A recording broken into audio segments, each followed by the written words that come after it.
Mainit ang banggaan sa Senado sa pagitan ni SB Cheese at ni Senador Amy Marcos. Ang detalye sa agenda report ni Hannah T. Alam naman natin na Ambisyoso si Senate President Cheese Escudero. Ito ang buwelta ni Senadora Amy Marcos matapos siyang abisuhan ni SP Cheese na huwag gamitin ng Senado bilang political tool.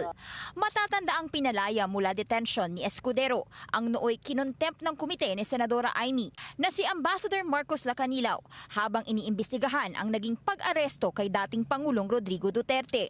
Sila Lacanilaw ang opisyal ng Malacanang na dapat daw ay nagtiyak sa pagharap sa dating Pangulo sa lokal na hukom bago isuko sa ICC. Pero di ito nangyari kaya siya kinontempt.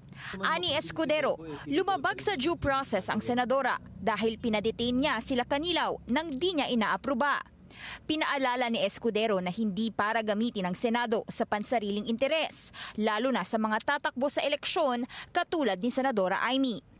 Palag ng senadora, baka kinakabahan lang daw si Escudero dahil may mga bago nang papasok sa Senado.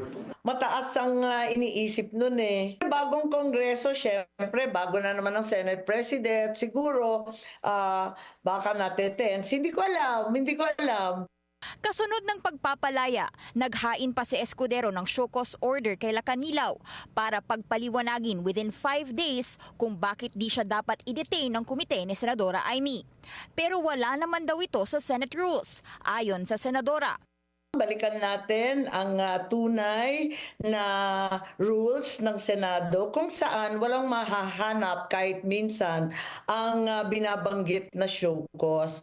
Di pa tiyak kung may susunod na pagdinig ang komite ng senadora dahil naghahanap pa siya ng mga tetestigo at tututok daw muna siya sa kampanya.